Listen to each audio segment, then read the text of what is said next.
Hello दोस्तों, कैसे हैं आप लोग। उम्मीद करता हूं आप लोग अच्छे होंगे, स्वस्थ होंगे और आपकी पढ़ाई अच्छे से चल रही होगी। आज हम लोग बात करने वाले हैं साउंड के बारे में। सबसे पहले मैं बताना चाहता हूं कि कुछ दिनों से मैंने वीडियोस को अपलोड नहीं किया, इसके लिए मैं सॉरी चाहता हूं।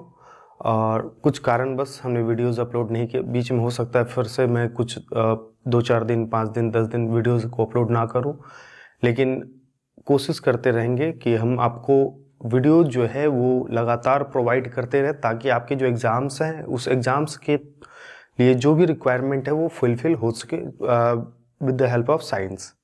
ठीक है, तो हम लोग बात करने वाले हैं आज फिजिक्स के अगले चैप्टर। जो हमने पहले उष्मागतिकी को पढ़ा, हमने वेव को पढ़ा, हमने यांत्रिकी को पढ़ा।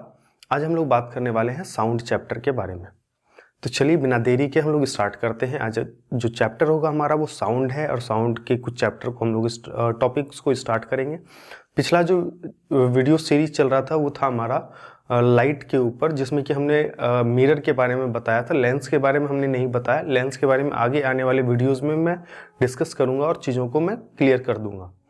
फिलहाल आज जो हम लोग स्टार्ट करेंगे एक नए सिरे से और एक नए चैप्टर के साथ शुरू करेंगे। तो आज हम लोग जो बात करने वाले हैं वो है हमारा चैप्टर साउंड। तो सबसे पहले हमें समझना होगा कि साउंड क्या होता है। तो साउंड एक एनर्जी है।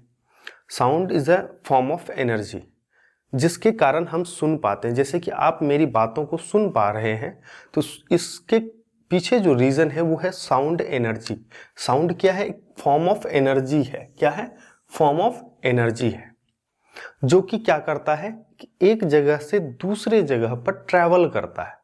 अब ट्रैवल कैसे करता है? तो याद होगा कि हमने तरंग के बारे में, वेव के बारे में कुछ जिक्र किया था।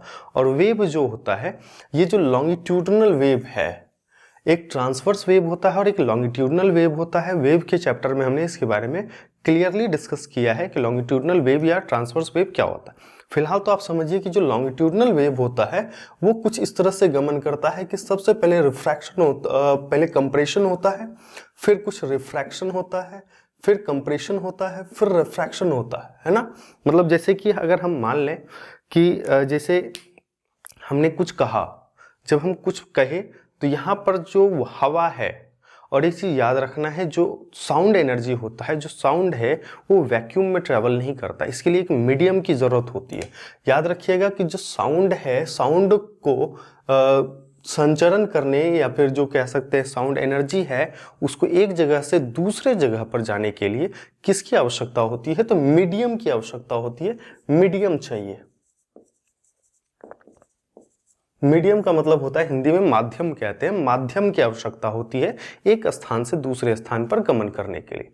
अब मीडियम चाहिए, तो मीडियम क्या हो सकता है? एयर मीडियम है, बिल्कुल मीडियम होगा। सॉलिड मीडियम हो सकता है कि उसमें क्या होता है कि एक जगह से दूसरी जगह पर साउंड ट्रैवल कर सकता है। अब ध्यान रखिएगा, तो सबसे पहली चीज क्या थी हमारी कि जो साउंड है वो फॉर्म ऑफ एनर्जी है। एनर्जी का एक फॉर्म है जिसके कारण हम क्या करते हैं? सुन पाते हैं। जैसे कि मैंने कुछ कहा, अभी मैं बता रहा था कि मैंने जब बोला तो मेरे मुंह के सामने जो हवाएं हैं उसमें क्या हुआ? कॉन्ट्रैक्शन हुआ, वो सिकुड़ा। ठीक है, उसके बाद ये आगे बढ़ा, आगे वाले जो मॉलिक्यूल्स हैं, एयर मॉलिक्यूल्स हैं, उसको ये एनर्जी ट्रांसफर कर दिया और यहाँ पर फ्री हो गया। मतलब यहाँ पर क्या हो गया? रिफ्रैक्शन हो गया। ठीक है, और आगे वाला फिर अगले वाले को देगा, अगला वाला अगले वाले को देगा। इस तरह से मेरे जो मुंह से निकला एनर्जी है, जो साउंड एनर्जी है, वो आपके कानों तक पहुंच पाएगा। ठीक है, तो ये जो होता है एक प्रकार का क्या है? कंपन है, कंपन या विक्षोभ है। ठीक है, एक चीज तो हमने समझ लिया कि जो साउंड एनर्जी है इसको एक जगह से दूसरे जगह पर जाने के लिए, संचरण करने के लिए तरंग के रूप में करता है संचरण, या फिर एक जगह से दूसरे जगह तरंग के, वेव के फॉर्म में जाता है। और ये जो वेव है, ये जिसको कि हम लोग क्या कहते हैं? कंपन या विक्षोभ। कंपन मतलब वाइब्रेशन या डिस्टरबेंस। देखिए ऑसिलेशन होता है, ऑसिलेशन में क्या होता है कि मान लीजिए एक पेंडुलम है, पेंडुलम एक जगह से यहाँ गया और यहाँ से यहाँ आया। मतलब ये यहाँ से यहाँ गया, फिर वापस यहाँ पर आया, फिर यहाँ से यहाँ गया और यहाँ से यहाँ आया। जब ये काफी शॉर्ट आयाम के साथ होता है, काफी शॉर्ट एम्पलीट्यूड के साथ होता है, इसी को हम लोग क्या कहते हैं? कंपन कहते हैं या विक्षोभ कहते हैं। तो विक्षोभ का अंग्रेजी होता है डिस्टरबेंस, कंपन का अंग्रेजी होता है वाइब्रेशन। ठीक है, आगे बढ़ते हैं, बात करते हैं जो ध्वनि साउंड एनर्जी है, जो ध्वनि ऊर्जा है, वह अनुदैर्घ्य तरंग का रूप है, लॉन्गिट्यूडनल वेव है। याद रखिएगा, ये पूछा जाता है कि साउंड एनर्जी जो है किस प्रकार का वेव है, तो लॉन्गिट्यूडनल वेव है, ट्रांसवर्स वेव नहीं है। कौन सा है? लॉन्गिट्यूडनल वेव है। वो भी लॉन्गिट्यूडनल वेव कौन सा है? तो आप ध्यान में रखेंगे कि ये लॉन्गिट्यूडनल वेव जो है मैकेनिकल लॉन्गिट्यूडनल वेव है, मैकेनिकल लॉन्गिट्यूडनल वेव, जिसको एक स्थान से दूसरे स्थान पर गमन करने के लिए या फिर जाने के लिए, संचरण करने के लिए किसकी आवश्यकता होती है? तो मीडियम की आवश्यकता होती है। क्लियर है? अब यहां पर देखिए 3 टर्म्स हैं, दोलन के आयाम, आवर्तकाल, आवृत्ति। ये हमने जो ऑसिलेशन पढ़ाया था, उस ऑसिलेशन में हमने इन तीनों टॉपिक्स के बारे में डिस्कस किया था। फिर भी मैं बताता हूं दोलन का आयाम क्या होता है। जो मैक्सिमम डिस्टेंस डिस्प्लेस करता है वो उसका एम्पलीट्यूड या आयाम कहलाता है।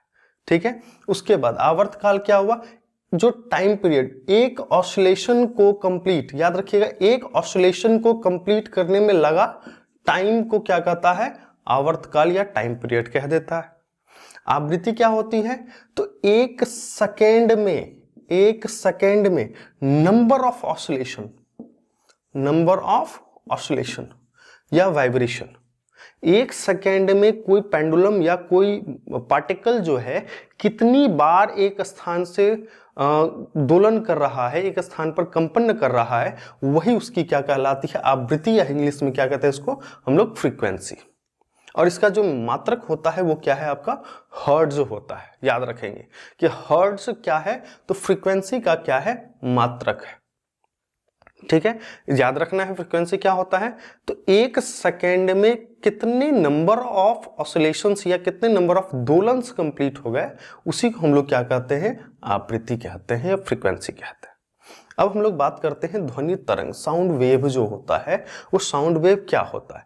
तो ये क्या है? अनुदैर्घ्य यांत्रिक तरंग है। याद होगा मैंने बताया अभी, लॉन्गिट्यूडनल मैकेनिकल वेव है, ये विभिन्न आवृत्तियों की होती है, मतलब डिफरेंट फ्रीक्वेंसीज की होती है, इसकी अलग अलग फ्रीक्वेंसी होती है। ठीक है, और जो ध्वनि तरंग है उसके लिए एक लिमिटेशन है कि इसकी जो फ्रीक्वेंसी होगी वो 20 से 20,000 हर्ट्ज तक की फ्रीक्वेंसी को साउंड कहा जाता है। वेव फ्रीक्वेंसी तो अलग अलग होती ही है, 20 से कम भी होती है, 20,000 से अधिक भी होता है, लेकिन जो हम सुन पाएंगे उसी को हम लोग साउंड वेव कहेंगे। ठीक है, साउंड वेव क्या होगा? तो याद रखेंगे, जिसको हम सुन पाएंगे उसी को साउंड वेव कहेंगे, अदरवाइज कोई साउंड वेव नहीं होगा, क्योंकि इसके अलग अलग भी फ्रीक्वेंसीज होती है। अब हम लोग देखते हैं क्या है, अलग अलग फ्रीक्वेंसी होती है जिसकी आवृत्ति 20 से 20,000 हर्ट्ज के बीच होती है। याद रखिएगा, 20,000 से 20,000 हर्ट्ज, 20 से 20,000 हर्ट्ज की जो ध्वनि होगी उसी को साउंड वेव कहेंगे, इसके अलावा साउंड वेव उसको नहीं कहेंगे। अब साउंड वेव जो होता है वो कितने प्रकार का है? तो ध्यान रखेंगे 3 प्रकार का होता है, ऑडिबल वेव, इंफ्रासोनिक और अल्ट्रासोनिक वेव। एक एक करके इसके बारे में हम लोग जिक्र करते हैं, बात करते हैं। जो ऑडिबल वेव होता है, जो श्रव्य तरंगे, क्या लिखा है? श्रव्य तरंगे, वैसी तरंगे, वैसा वेव, हमने एक फ्रीक्वेंसी लिख लिया यहाँ पे 20 से 20,000 हर्ट्ज। ध्यान रखेंगे, ऑडिबल मतलब श्रव्य, जो सुना जा सकता है। तो कितना वेव एनर्जी जो है, जो साउंड की वेव है, वो हम सुन सकते हैं। तो ध्यान में रखना है हमें कि 20 से 20,000 हर्ट्ज की जो साउंड वेव होती है, याद रखना है 20 से 20,000 हर्ट्ज तक की जो साउंड वेव होती है उसको हम लोग सुन सकते हैं, और इसी कारण से इसको क्या कहा गया?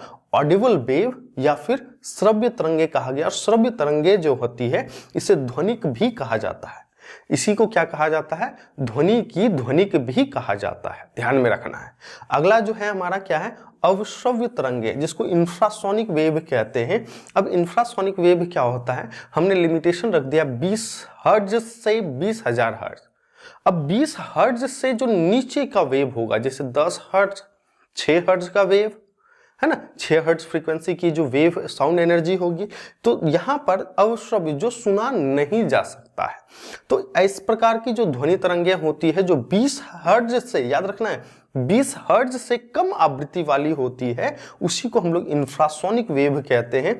ये कहां पर होता है? तो जब पृथ्वी के अंदर भूकंप होता है, भूकंप मतलब भू का कंपन होना, उस समय जो तरंगें उत्पन्न होती है, उस समय जो साउंड वेव एनर्जी उत्पन्न होता है, वो क्या है आपका इंफ्रासोनिक है। और क्या है, हृदय की जो धड़कन होती है, जो हमारे हृदय की धड़कन है, वो भी इंफ्रासोनिक वेव जनरेट करता है, जिसको हम लोग सुन नहीं पाते।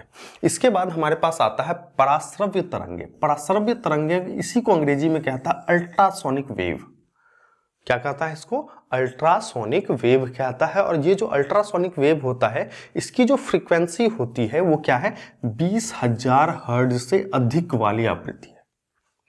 जो साउंड वेव होता है ना, उस साउंड वेव में 20,000 हर्ट्ज से जो अधिक जो आवृत्ति होती है, जिसकी फ्रीक्वेंसी होती है, उसी को क्या कहता है? पराश्रव्य या अल्ट्रासोनिक वेव। ठीक है, इसी को हम लोग पराध्वनिक भी कहते हैं। इसी को हम लोग पराध्वनिक कहते हैं, ध्यान में रखना है ना।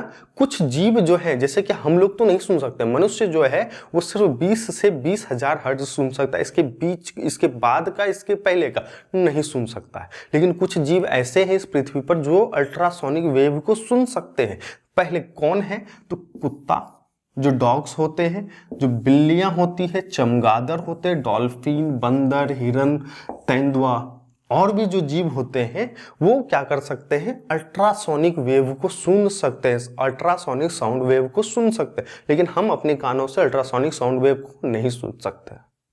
ठीक है, अब क्या है कि इन ध्वनि तरंगों का उपयोग जो है वो किस में होता है? तो ट्यूमर का पता लगाने, जो ट्यूमर बन जाता है इंसान के शरीर में, उसका पता लगाने के लिए अल्ट्रासोनिक वेव का यूज किया जाता है।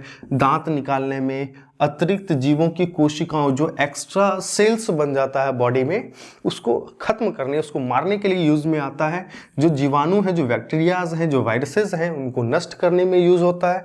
तंत्रिका, जो नर्वस सिस्टम होता है, और जो गठिया रोग होता है, जो अर्थराइटिस होता है, इसके इलाज में भी अल्ट्रासोनिक वेव का यूज किया जाता है। आगे अगर हम बात करें, जो हवाई अड्डा जो होता है, जो एयरपोर्ट होता है, वहां पर जब कभी भी धुंध लग जाता है, धुंध मतलब फॉग ज्यादा हो जाता है, तो फॉग को हटाने के लिए भी अल्ट्रासोनिक वेव का यूज किया जाता है। और कभी कभी कपड़ों की धुलाई, जो काफी महंगे कपड़े होते हैं, उनकी धुलाई में भी जो है वो अल्ट्रासोनिक वेव का यूज किया जाता है। और जो घड़ी होती है, उनके जो कल पुर्जे होते हैं, उनके जो पार्ट्स होते हैं, वो काफी छोटे होते हैं, और उस पर जो गंदगी जमी रहती है, उससे भी हटाने के लिए हम लोग क्या करते हैं? अल्ट्रासोनिक वेव का यूज करते हैं। और जो एरोप्लेन होता है, एरोप्लेन में जो अतिरिक्त कलपुर्जे हैं, आंतरिक इंटरनल जो उसके मैकेनिज्म है, इंटरनल जो मैकेनिकल चीजें हैं, उस पर से जो गंदगी होती है, उसको भी हटाने के लिए हम अल्ट्रासोनिक वेव का यूज करते हैं। उसके बाद बात आती है इन तरंगों के द्वारा समुद्र की गहराई, जो सी डेप्थ होता है कि समुद्र कितनी गहरी है यहाँ पर, उसका भी पता किसके थ्रू लगाया जाता है? अल्ट्रासोनिक वेव के थ्रू पता लगाया जाता है। और क्या होता है कि जो उसके अंदर अंदर बड़ी बड़ी चट्टानें होती है, जो हिमशैल मतलब जो बर्फ की चट्टानें होती है, मछलियाँ होती है, उसका भी पता लगाने के लिए अल्ट्रासोनिक वेव का यूज किया जाता है। आगे बात करेंगे कि हम लोग किस तरह से समुद्र की गहराई का पता लगाते हैं, वो भी हम लोग जानेंगे। ठीक है, आगे बात करते हैं। कुछ नोट पॉइंट है, इसको ध्यान में रखना है कि जो बच्चा होता है, लगभग 1 वर्ष का जो बच्चा होता है, वो 35,000 हर्ट्ज तक की साउंड वेव को सुन सकता है। इतना सेंसिटिव होता है। याद रखना है कि हम 20,000 हर्ट्ज तक सुन सकते हैं, लेकिन 1 वर्ष का जो बच्चा होता है वो 35,000 हर्ट्ज तक की ध्वनि सुन सकता है। ठीक है, इसके बाद अगर हम बात करें कि मनुष्य जो है वो आवाज जो है, उसकी जो आवाज है, वो आवाज निकालता जो है, उससे भी साउंड एनर्जी प्रोड्यूस होता है। और वो जो साउंड एनर्जी है, उसकी फ्रीक्वेंसी 60 हर्ट्ज से 13,000 हर्ट्ज तक की आवृत्ति सीमा तक ध्वनि उत्पन्न कर सकता है। हम लोग बस कितना 60 हर्ट्ज से 13,000 हर्ट्ज तक की साउंड वेव को एनर्जी को जनरेट कर सकते हैं, लेकिन सुन कितना सकते हैं? 20 से 20,000 हर्ट्ज के बीच की ध्वनि को हम सुन सकते हैं। मेरे ख्याल से ये चीज़ें आपको समझ में आ गई होंगी और ध्वनि का ये बेसिक टर्म्स हैं और इन बेसिक टर्म्स को आपको समझना ज़रूरी है। तब तक इस वीडियो को अच्छे से देखिए। एम करता हूँ कि आप लोग इस वीडियो को अच्छे से स्प्रेड करेंगे और अपने दोस्तों तक पहुँचाएंगे। तब तक इस वीडियो को अच्छे से देखिए। Thank you so much. जय हिंद, जय भारत।